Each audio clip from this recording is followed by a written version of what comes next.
ఓ 2 spoons ఘీ ఇంకా 2 spoons oil add చేయాలి.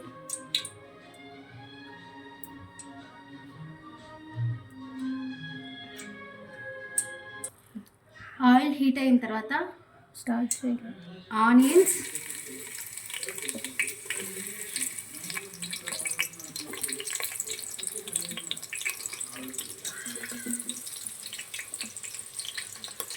ఇంకా పచ్చిమిర్చి ఎప్పుడు యాడ్ చేయకూడదులే.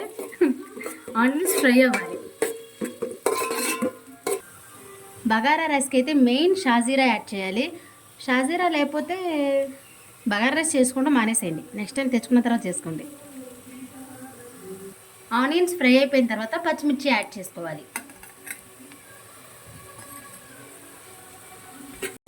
పచ్చిమిర్చితో పాటు అల్లం వెల్లిగడ్డ పేస్ట్ కూడా యాడ్ చేసేసుకోవాలి.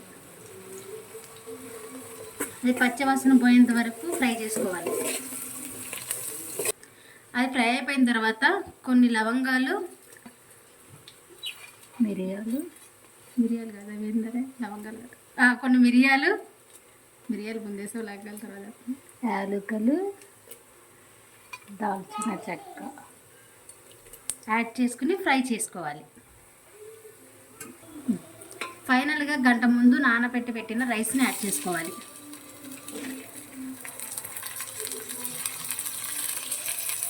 బాగులేదండి. రైస్ వేసేసిన తర్వాత 2 మినిట్స్ ఆయిల్లో ఫ్రై చేసుకోవాలి. తర్వాత 1 కప్ రైస్కి 2 కప్స్ వాటర్ని యాడ్ చేసుకోవాలి.